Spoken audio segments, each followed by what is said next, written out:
Hello everyone, how are you all. I hope आपको P block के reactions भी अच्छे से समझ में आ रहे हैं धीरे धीरे। अब मैं एक और बहुत इंपॉर्टेंट रिएक्शन लेके आ रहा हूँ, और जो प्रोडक्ट इस रिएक्शन का बनेगा उसके ऊपर बहुत क्वेश्चंस आ चुके हैं, and that is why this reaction is important. Last video में हम लोगों ने डाई बोरेन का स्ट्रक्चर देखा था, B2H6 बनाना बॉन्डिंग, 3 सेंटर 2 इलेक्ट्रॉन बॉन्ड, और मैंने आपको बोला था कि B2H6 की बहुत सारी रिएक्शन हम लोग आगे करेंगे। तो आज का रिएक्शन देखते हैं, बहुत ही सिंपल रिएक्शन है, बट प्रोडक्ट के ऊपर डिटेल में डिस्कशन करेंगे। It's a very important product. ठीक है, चलिए शुरू करते हैं। तो हमारी रिएक्शन जो है, डाइबोरेन की रिएक्शन आपको अमोनिया से करनी है। अगर आपने 1:2 रेशो में किया तो एक बहुत बढ़िया कंपाउंड बनता है B3N3H6, और साथ में हाइड्रोजन रिलीज होता है। वो हाइड्रोजन से मुझे कोई मतलब नहीं है, मुझे इससे मतलब है, ये बहुत ज्यादा इंपॉर्टेंट है। तो पहली बात तो B3N3H6 का नाम बोराजोल, या इन जनरल नेम जो कॉमन नेम है, इसको इनऑर्गेनिक बेंजीन भी बोलते हैं। तो अब आपको वैसे ही पता है कि ऑर्गेनिक के हिसाब से बेंजीन बहुत इंपॉर्टेंट है। तो अगर कोई एक चीज है जिसका नाम इनऑर्गेनिक बेंजीन रखा हुआ है तो वो भी तो इंपॉर्टेंट होगी। तो आप पास्ट ईयर पेपर उठा के देखोगे तो काफी क्वेश्चंस इस पे हैं। तो पहली चीज तो ये कैसे प्रिपेयर होती है याद कर लो, और अब मैं इनऑर्गेनिक बेंजीन के ऊपर कुछ डिस्कशन करूंगा। पहले आप नॉर्मल बेंजीन को देखो। नॉर्मल बेंजीन में क्या होता है, 6 कार्बन होते हैं, हर कार्बन के बीच में एक सिंगल बॉन्ड है, हर कार्बन के ऊपर एक एक H है, और फिर इधर इधर डबल बॉन्ड लगा दो ऑल्टरनेटिव, C6H6। अब इसको इनऑर्गेनिक बेंजीन बोल रहे हैं बिकॉज इसमें कार्बन तो है नहीं, बट हाइड्रोजन 6 हैं।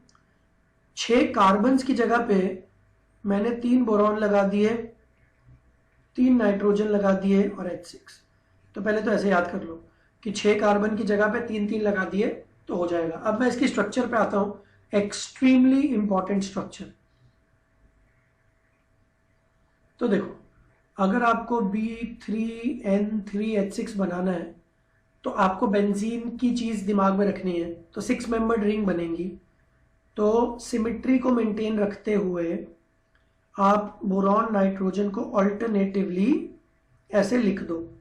ठीक है, अब आप हर किसी के साथ एक एक हाइड्रोजन लगा दो।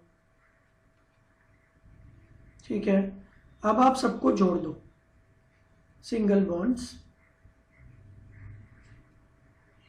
तो ये बेंजीन जैसा दिखने लग गया, बट अभी इसमें डबल बॉन्ड्स कहाँ आएंगे? बेंजीन में तो डबल बॉन्ड्स होते हैं ना। तो अब एक चीज ध्यान से सुनना, ये बहुत इंपॉर्टेंट है। नाइट्रोजन के ऊपर लोन पेयर्स हैं और बोरॉन का ऑक्टेट इनकम्प्लीट है। बोरॉन का ऑक्टेट इनकम्प्लीट है, तो वो अपने ऑक्टेट को फुलफिल करने के लिए ये नाइट्रोजन के इलेक्ट्रॉन्स को एक्सेप्ट कर सकती है। तो नाइट्रोजन ने अपने लोन पेयर दे दिए। सिमिलरली ये नाइट्रोजन के पास भी लोन पेयर है, इसने इस बोरॉन को दे दिए। सिमिलरली इस नाइट्रोजन के पास भी लोन पेयर है, इसने इस बोरॉन को दे दिए। तो अब ये थोड़ा बेंजीन जैसा दिखा। और बेंजीन की खास बात होती है, देखो बेंजीन में ना डबल बॉन्ड्स ऐसे भी हो सकते हैं और उल्टा भी हो सकते हैं। यहां पे भी ऐसा हो सकता है इनऑर्गेनिक बेंजीन में। आपको किसने बोला कि नाइट्रोजन सिर्फ उसी ऊपर वाले बोरॉन को देगा? अभी मैं इसका दूसरा डायग्राम बनाता हूं। ठीक है, उसके लिए मैं पहले वाले बॉन्ड्स को डिलीट करूंगा। आई होप आप पहले ही लिख लेना उसको। ठीक है, अब अगर मैं आपसे ये बोलूं कि यार ये वाला नाइट्रोजन इस बोरॉन को भी तो दे सकता है, और सिमिलरली ये वाला नाइट्रोजन इस बोरॉन को दे सकता है, और सिमिलरली ये वाला नाइट्रोजन इस बोरॉन को दे सकता है। तो एक नाइट्रोजन अपने अगल बगल वाले दोनों बोरॉन्स को, दोनों में से किसी एक को दे सकता है, और अकॉर्डिंगली डबल बॉन्ड्स का सारा पोजीशन चेंज हो जाएगा। एक ही बोरॉन को 2 नाइट्रोजन नहीं देंगे भाई, बोरॉन को एक लोन पेयर की जरूरत है। तो आप ऐसा मत कर देना सर इस नाइट्रोजन ने भी उसको दे दिया, इस नाइट्रोजन ने भी उसको दे दिया, ऐसा नहीं है। बट कोई एक नाइट्रोजन जिस भी बोरॉन को देगा, अकॉर्डिंगली पूरी कहानी चेंज हो जाएगी। तो ये हमारा बेंजीन जैसा दिखने लग गया। Is that fine? अच्छा, अब इसमें एक चीज देखो, इसमें खास बात यह है कि एक बार एक क्वेश्चन आ चुका है, inorganic benzene and organic benzene में ज़्यादा रिएक्टिव कौन है? ठीक है, तो अब ध्यान से देखना, जब आप नॉर्मल बेंजीन की बात करते हो तो एवरी एलिमेंट मतलब देयर आर 6 कार्बन्स, हर कार्बन की इलेक्ट्रोनेगेटिविटी सेम है। तो बेंजीन जो होता है ना वो नॉन पोलर होता है, जबकि हमारा जो इनऑर्गेनिक बेंजीन है ना ये पोलर है। कैसे? जब नाइट्रोजन ने अपना लोन पेयर बोरॉन को दे दिया तो नाइट्रोजन पे तो पॉजिटिव चार्ज, पार्शियल पॉजिटिव, और बोरॉन पे तो नेगेटिव चार्ज आएगा ना। जब आप कोऑर्डिनेट बॉन्ड बनाते हो तो कोऑर्डिनेट बॉन्ड को कोवेलेंट बॉन्ड में कन्वर्ट करते हो तो प्लस और माइनस चार्ज आते हैं। ठीक है, तो ये हाईली पोलर है। अब ये जो कंपाउंड है अगर ये पोलर है तो इस पे इलेक्ट्रोफाइल्स और न्यूक्लियोफाइल्स का अटैक हो सकता है। ध्यान से सुनो, ये नाम मैं आगे बहुत बार यूज करूंगा, ऑर्गेनिक में तो मैं बहुत ज्यादा बार इसको यूज करूंगा, ये बहुत इंपॉर्टेंट है। Electrophiles and nucleophiles.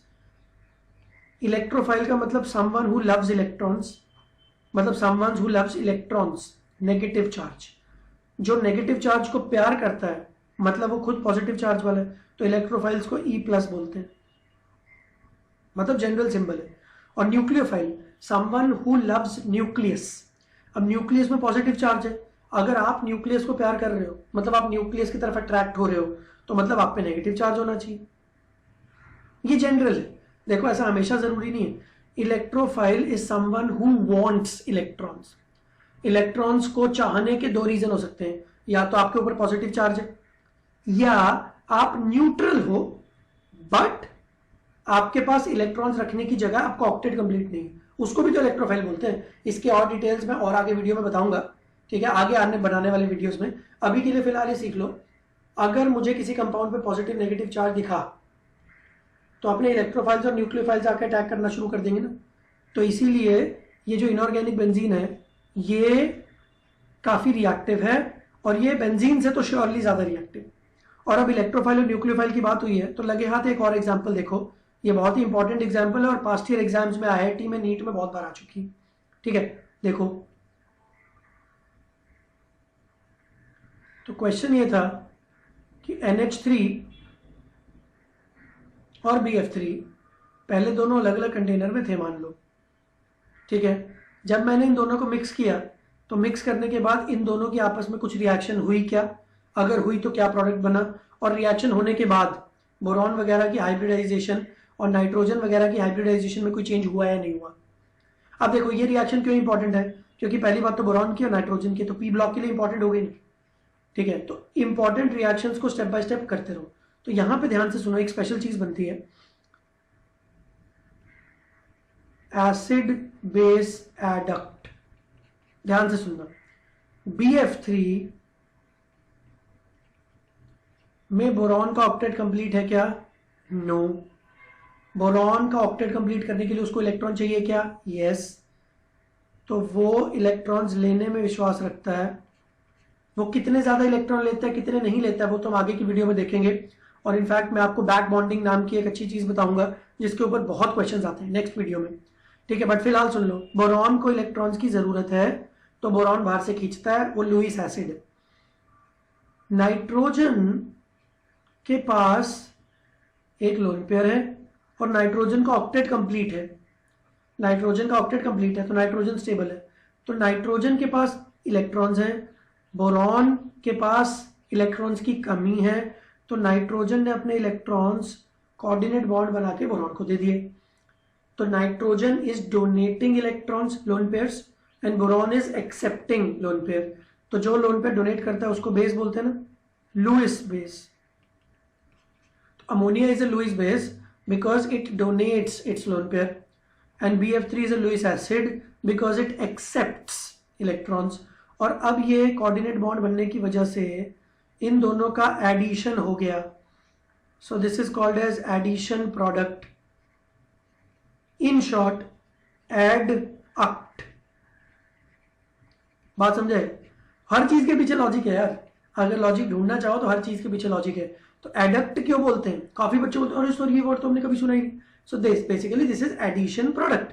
जब दो चीजें आपस में मिलती हैं और आपस में जुड़ जाती हैं तो आप उसको एडक्ट बोल सकते हो। बट हाँ, हम लोग हर जगह इस वर्ड को यूज नहीं करते हैं, ये वाला वर्ड इन जगह पे काफी ज्यादा यूज होता है। तो एक एसिड था, एक बेस था, ammonia is acting as a Lewis base, BF3 is acting as a Lewis acid, दोनों में आपस में बॉन्ड बन गया, एसिड बेस एडक्ट। ये बात सबको समझ में आई? पक्का? ठीक है। तो borazole, inorganic benzene, acid base adduct, ठीक है, ये सारी चीजें बहुत ही इंपॉर्टेंट है, इन सबको आप याद करते रहो। तो आगे आने वाले वीडियोस में और बहुत बढ़िया बढ़िया कॉन्सेप्ट्स आ रहे हैं, नोट्स बनाते रहो, रिवाइज करते रहो, आपकी इनऑर्गेनिक अच्छे करने की जिम्मेदारी मेरी है। ठीक है, चलो टेक केयर, बाय बाय।